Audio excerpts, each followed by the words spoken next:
right to what everyone's talking about. Yesterday's inauguration. Yay! We're very happy here. It was a historic day as President Joe Biden and Vice President Kamala Harris were sworn in at the U.S. Capitol. She made history as the first female, first black, and first South Asian vice president. Yay! So proud. And another woman who made history was 22-year-old Amanda Gorman, the youngest known inaugural poet. Take a listen to some of her beautiful and powerful poem, The Hill We Climb. We've braved the belly of the beast. We've learned that quiet isn't always peace. In the norms and notions of what just isn't always just is. Let the globe, if nothing else, say this is true. That even as we grieved, we grew. That even as we hurt, we hoped. That even as we tired, we tried. That we'll forever be tied together, victorious. Not because we will never again know defeat, but because we will never again sow division.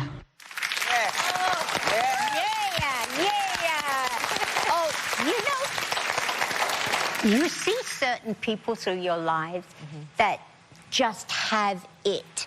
They have that magic, that charisma. And you see this beautiful young girl go up there, fearless, absolutely fearless.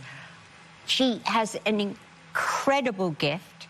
She's just magic. This girl is magic. It's like if you knew what it took to make her, you'd bottle it. Because she is so spectacular. She has presence. Everything this young woman has, everything. Yes. That's called black girl magic right there. I have waves of chills throughout my body, even just watching it again. The clarity of her voice, the wisdom that she embodies at 22 years old, and it just reminded me, that's the power of the youth. That's that is who we're doing it for. That's her optimism and her hope feels so pure and so sincere. And you know, we hear like unity, hope, optimism thrown around by old folks and politicians, and we're like, it sort of feels stale and empty. When she sat up there and talked about hope, it made me feel hope again. I don't know about you guys. Is that what you felt when you She makes you believe it. You know? She makes you believe it. What'd you think, Karen? Well, there was one line that really touched me, so I just want to say it again. I want to already quote her because she was so incredible. Somehow we've weathered and witnessed a nation that isn't broken, but simply unfinished. And I love that she reframed it in a way that feels like it's still possible to make all the change. We've talked about it being broken, and I was like, this young lady just taught me a better way to look at it. And I was just deeply touched. Hope. Yes, with hope. That we're still a work in progress. Kind of the way we should talk to ourselves is like good self-talk. What did you think, Amanda? I get chills. I keep wanting to rewatch it. I'm ashamed to say that I did not know who she was until yesterday, and now I think we all can say that her name will forever go down in history. I think we're going to see this poem sung, danced. I mean, she already was dancing it. I think it's going to be a rap. I think people are going to paint to it. I think it's going to be everywhere and anywhere. More creators are going to expand on this, what she's given us, because she gave us a gift yesterday. That was a gift, and she is special, and I am just blown away by her.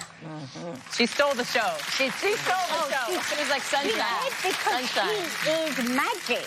She's pure magic, spectacular young woman. So ladies, but like, what did you think about the whole day? Because I had so much energy in me. I couldn't exert enough energy. I was so proud. I was so proud to be an American. What did you guys think? Well, you know what? First of all, we were celebrating like Kool in the Gang. We were just happy.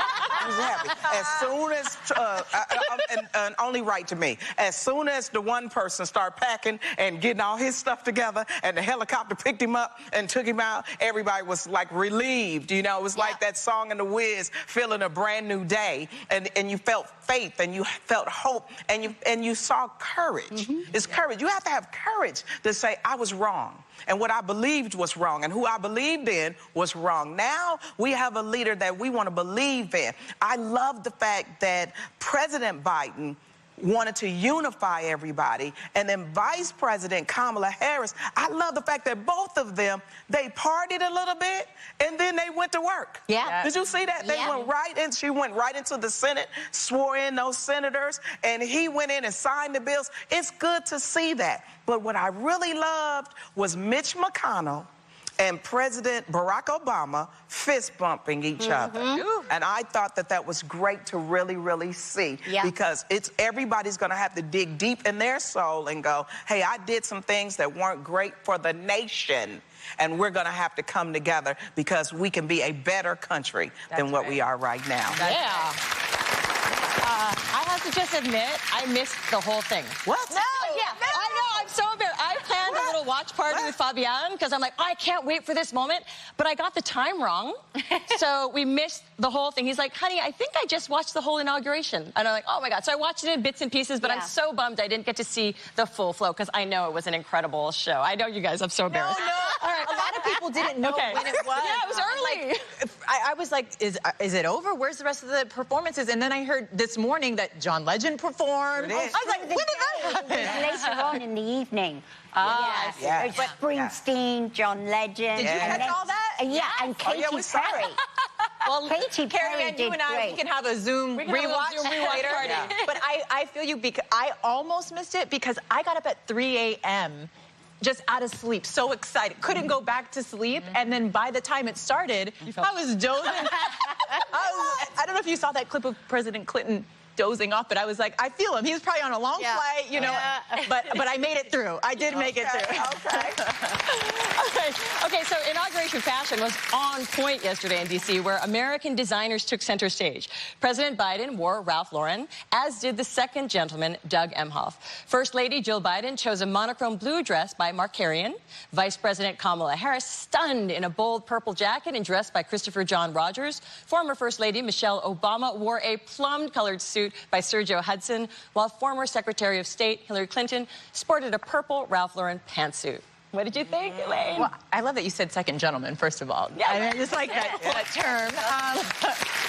It's so nice to get to flex my Project Runway muscles a little here at the talk, but no, I was so excited to see all, I mean, we're kind of wearing the gem tones. You're on trend right now, Mrs. O, because everyone was wearing these jewel tones, these monochromatic looks. It's sort of, I sort of imagined, I was like, I wonder if like Michelle Obama, J-Lo, you know, Jill Biden, and, you know, Madam VP, Kamala Harris, were all in a group text, and like, what are you wearing tomorrow? What are you wearing tomorrow? Because they were coordinated, and it looked, and everyone looked regal. They looked so beautiful. I mean, and it was so nice to see, you know, as someone who comes from the fashion world, to see these young designers of color be represented on such a grand stage like that. It was so exciting to see that. It was spectacular. It really was.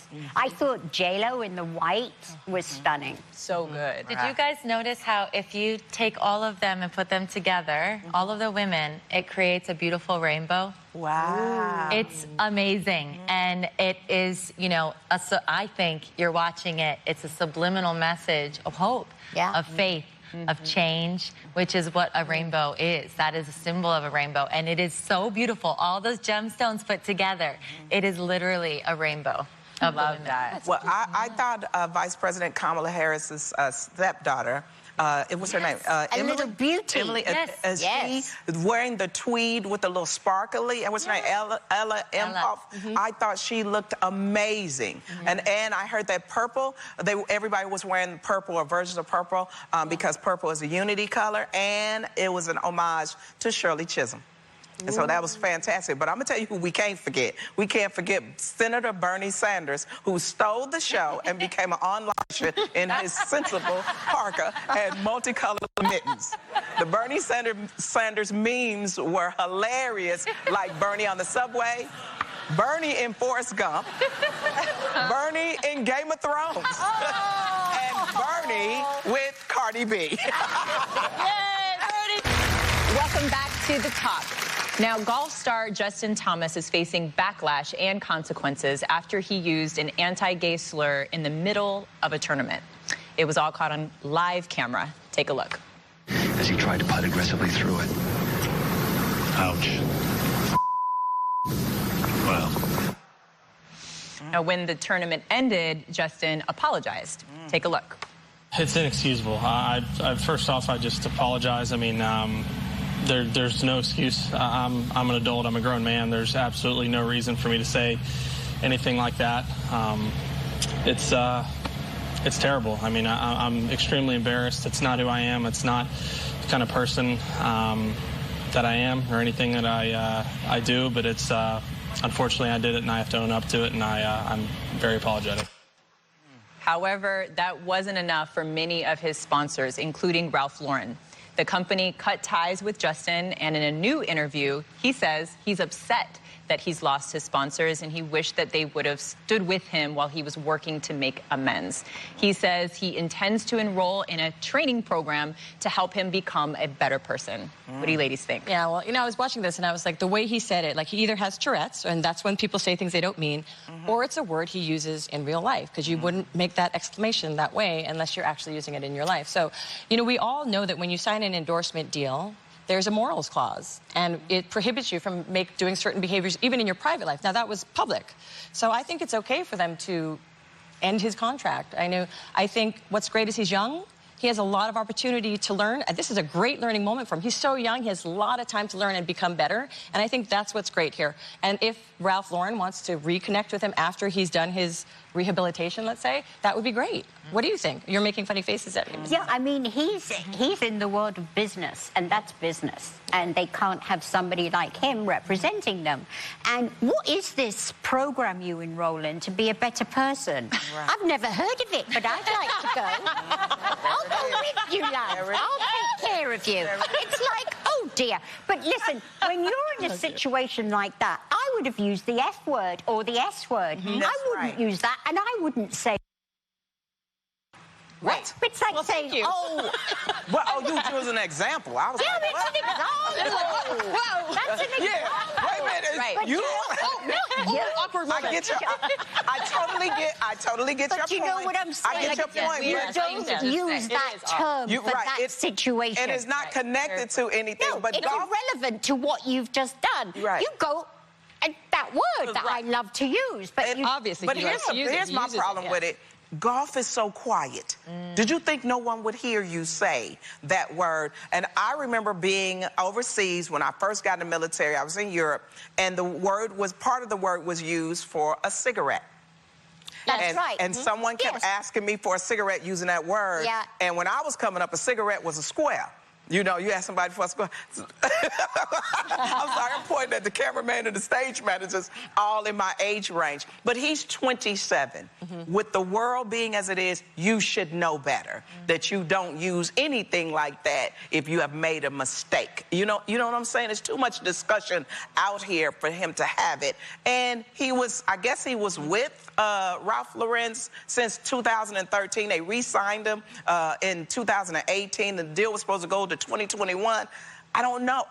Sometimes you can't always get a pass. It just is what it is. What you think, Amanda? Yeah, I absolutely agree. I think that, you know, there's a moral compass. When you are a public figure, you have a responsibility. And I agree with Mrs. O. That word doesn't match what he was the action was. Right. So obviously it is a term that you say. Yeah. That is something that is a part of your vocabulary.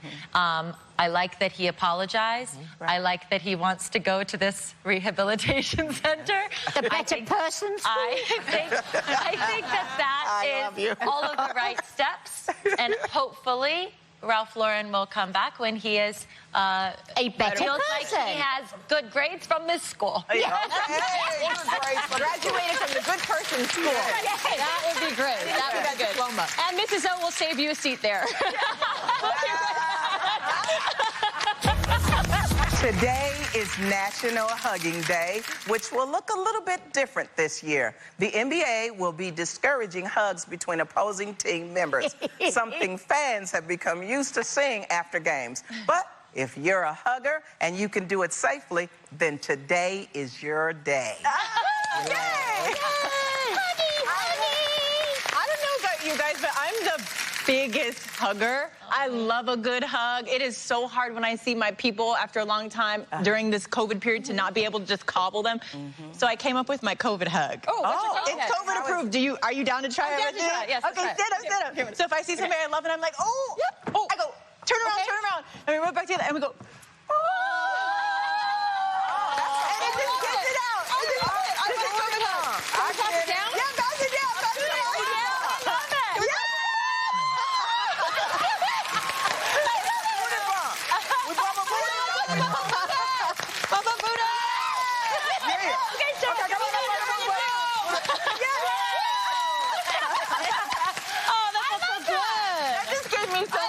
You guys. Oh my God, I love that. It actually makes me feel like you have some physical contact. It's the closest thing to a hug, and it gets the joy out. Since you guys have been here, the most natural thing. It's so I know the air hug. We haven't had a hug. I know. Do we need a group air hug? Just a good. Yes.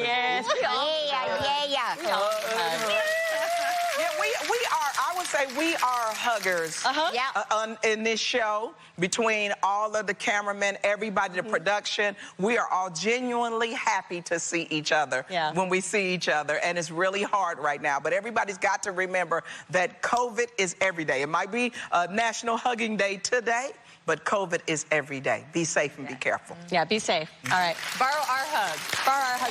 But be safe. All right. Okay, so when we come right back, we are talking with the lovely Jane Krakowski about her 2 big shows, Name That Tune and Dickinson. So don't go away. We recently had the pleasure of chatting with the amazing Jane Krakowski. Currently, she stars as poet Emily Dickinson's mom in Dickinson. And she's also the host of the new Name That Tune. Take a look. For $15,000, here is your one note, Kyle. Name that tune.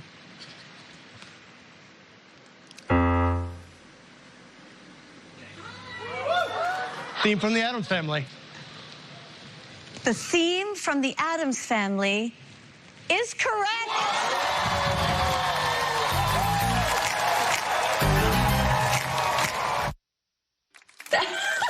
Wow. Amazing. Please welcome Jane Krakowski. Oh, welcome, Jane, and Happy New Year. Oh, Happy New Year to you all. It's so lovely to see you. I've gotten dressed up today because I have new hope for this new year. Oh, well, you look quite fabulous, might I add. It's gorgeous. Now, okay. You're excited, as we are, I know, about putting 2020 behind us. What are you hoping for in 2021? Oh, my gosh. Well, I do feel like if I picked a word, I would say hope, because I feel like that's what we have to hold on to right now. I am excited for the vaccine to work. I'm excited for it to be widely distributed. I'm so thankful to Georgia today.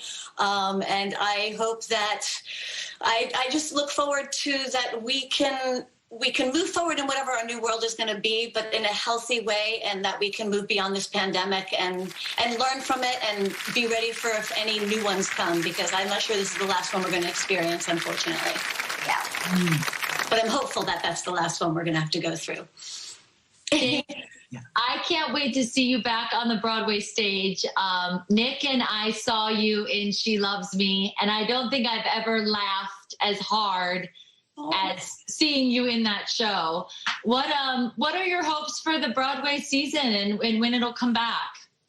Well, first of all, I just want to say hi, because we've never met in person, and you're so loved in the Broadway community, as was your husband, and so it's a pleasure to meet you here over Zoom.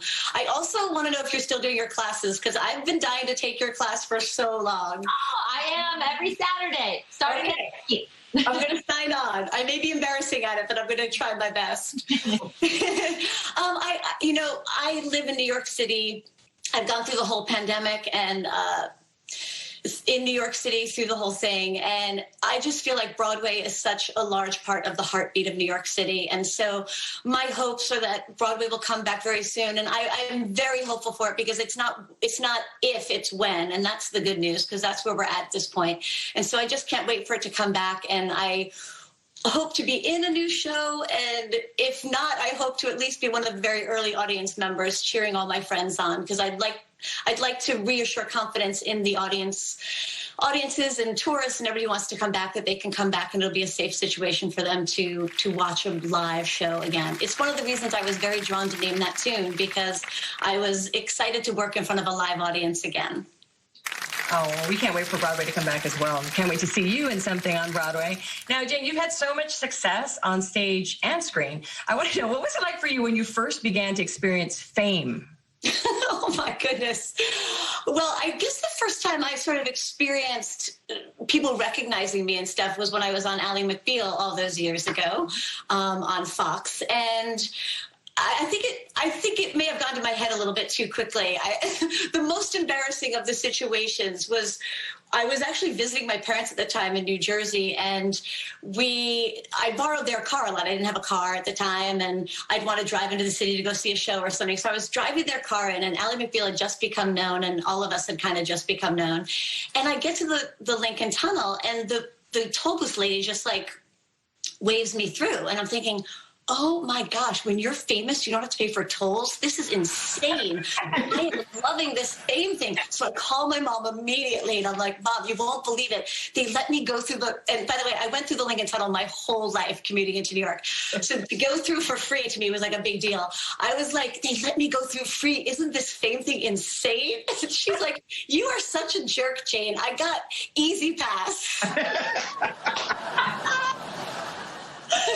So we paid for it. We paid for the trip, but it put me right back. It put me right back down to level ground, which I needed at the moment, I guess. Well, I think all of us are really excited about you hosting the brand new reboot of the classic Name That Tune. I need to know everything about it. And will you have a way for celebrities to play Name That Tune? How can we sign up? What's that? Oh, I love that. That would be fantastic. Name That Tune was always one of my favorite game shows growing up. I used to watch it with my very musical family in our living room and try to guess along with the show. And now it's a very classic game show, and Fox is giving it a very classy reboot. I'm so happy to be the host of it. It's always been one of my favorite shows, and I just hope people will come along and have as much fun as we had making it. We had to go to Australia to make it because of the pandemic. We weren't able to have a live audience, a live band, or live singers in the United States. So we have American contestants. We went all the way to Australia. And we are able to bring what I think are the most iconic bits of that show, which is the live band and live music. And I'm excited for everyone to watch it. I hope they like it. It's my first time being a host of a game show, and I really love doing it. So I hope people will enjoy watching it. And we love you. Oh, thank you.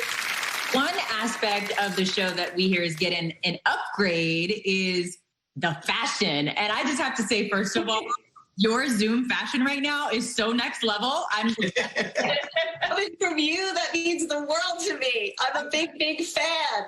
Oh my God, I am your big fan. Tell us, what was it like? How much fun did you have developing your game show hosting style? Well, I don't know if any of you know Randy Jackson personally, but Randy is the band leader of Name That Tune. And I feel like my fashion style was just trying to keep up with cool Randy. Like, Randy's cool. And Randy brought some outfits that were like on point. So I was like, oh man, I gotta like pull it together to look as cool as Randy. At least fake it. Now, you were a fan of the show growing up. Now, how did you think you would fare as being a contestant on the show? I'd like in my mind think I'd be great at it, but the fun part about being host is that you have all the answers right on the cards. So I'd be like, what I discovered being host of the show was the empathy I had for all the contestants. My heart would go out to them when they couldn't get it, and I was rooting so hard for them to win the money. So I sort of was emotionally going on a roller coaster and playing along with them, just hoping and encouraging them to get the answers and to win the money. Having all the answers really helps. So I would be like, that one seems easy, isn't it? And then I realized, well, you know that because you just looked at the card. It's quite hard to get the answers. Name That Tune airs Wednesday nights at 9, 8 Central on Fox. More of our interview with Jane when we come right back. That was Jane. Krakowski in a clip of Dickinson, and we're back with our dear friend Jane. Hi.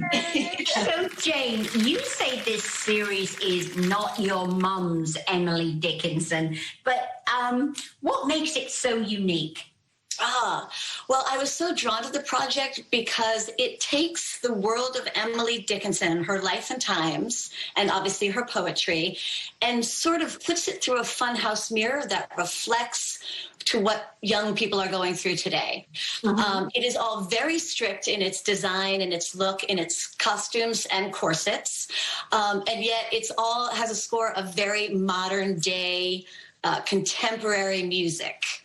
And we even speak in certain dialogue or catchphrases and phrases that are modern today. So it's sort of the crisscross of that whole world was so thrilling to me. And it's a very different part for me, but I'm really enjoying playing it. So Haley Steinfeld plays Emily. How would you describe the two of your relationship with Haley? Oh, well, our relationship on screen is very different than our relationship in real life. I play her mother, who is extremely traditional, extremely conservative, and extremely hard on Emily. In real life, I am nothing but an admirer of Haley's. She is, I couldn't think of another actress who'd be more perfect to sort of bring Emily Dickinson to our audiences today. She really in life crosses all those worlds because she's an amazing actress, but she also has her music and does touring concerts and so many Instagram followers. She's just a wonderful representation of a young working professional woman today.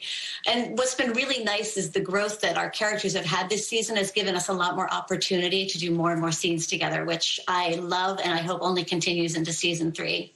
Oh, that's amazing. But Jane, before shooting, you got a chance to explore Emily Dickinson's actual home. So what did you learn?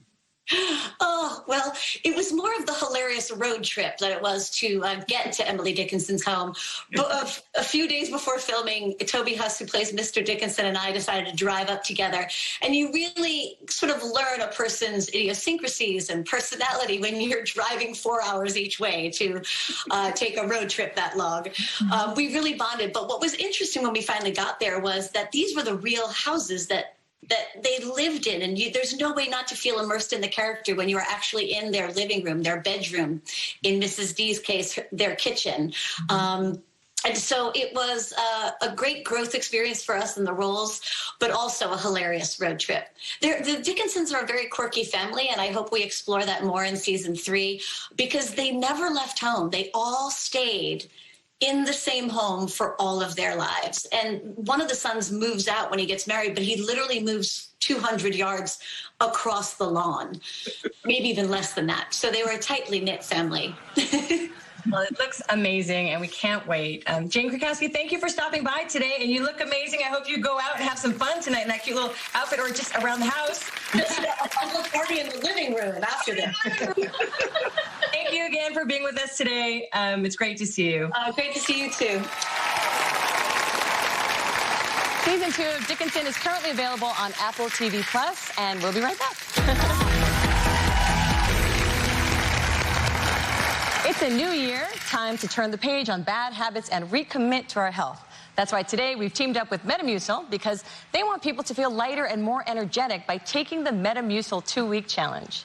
So, Cheryl, you are a Metamucil user, and this is the 3rd year you're taking on the challenge. Why are you doing it again? Well, Sharon, I've been taking Metamucil for 2 years, and it really works well for me. But you know, in 2020, it was a tough year for a lot of people to stick with healthy habits. So now I want to help everyone get back on track with their daily fiber routine. And the Metamucil 2-week challenge is really simple. It encourages people to add Metamucil to their daily routine for 2 weeks to promote digestive health so that they can feel lighter and more energetic. Okay, Cheryl, so how does Metamucil work?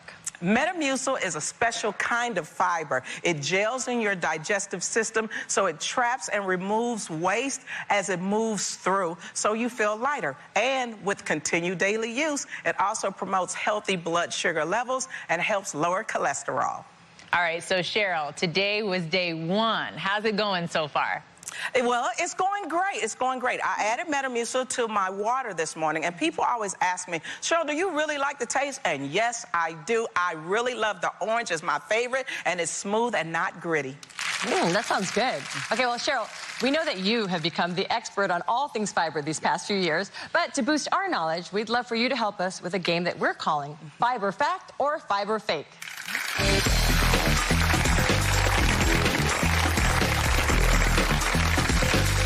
We got the groove going on in here. All right. Okay, here's how it works. Sharon, Amanda, and Elaine are holding their double-sided paddles. Ladies, do you have your paddles? Okay, great. Now, I'll read a statement related to fiber health. You ladies will have to guess whether it's a fiber fact or a fiber fake by holding up your paddles, okay? If you can collectively tally up 7 right answers between the 3 of you, then you will win a prize for a viewer at home. Okay. Are you ladies ready? Oh, ready? yeah. All right, let's win something for the people out there. Okay, question 1. Most people get enough daily fiber from the food they eat. Fiber fact or fiber fake? Okay. All right, well, Cheryl, what is the answer? The answer is, it's a fiber fake. Woo! Oh, yeah. Studies show that 95% of Americans do not get the daily fiber they need. In fact, most people only get about half of the fiber they should each day. All right, well, that's 3 correct, ladies. Well done, well done. Okay, so adding a fiber supplement can really close the gap, so great to know. Now let's move on to question number 2. Okay. Cooking food reduces its fiber content. Fiber fact or fiber fake? Ladies? Okay, Cheryl, give us the answer. The answer is fiber fake. Yay! You do not need to worry about losing fiber content by cooking. However, peeling certain foods like apples and potatoes does cut down on the amount of fiber you get. All right, well, that's a good tip. Okay, leave on that skin. All right, so we got 2 right. That's okay, because we have another question for you, Elaine. Y'all get very nervous. Let's move on to our last question. Okay, half an avocado has more soluble fiber than half a cup of broccoli. Fiber fake or fiber fact? Okay, what is it, Cheryl? Well, Carrie Ann, the answer is, it's a fiber fact. Woo! Avocados are a high fiber food, but get this, 1 serving of Metamucil has more soluble fiber than half an avocado or half a cup of broccoli, sweet potatoes, or Brussels sprouts. Wow, that is so cool. Well, between the 3 of you guys, we got 8 correct. Yay! Yay! You know what that means? That means we get to give a prize to one of our viewers at home. Okay, so let's spin the wheel to find our lucky winner.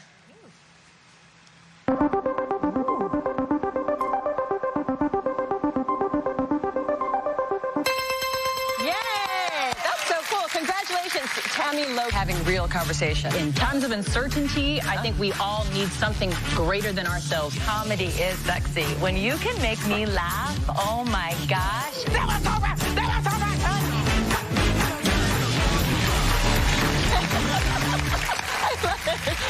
Thank you all so much for joining us today. Tomorrow we'll talk with Mark Consuelos from the CW hit Riverdale. Yeah. And Missy Peregrine from the hit CBS crime drama FBI. And next week, ladies, we have Katie Couric. She's going to be here today, which is amazing.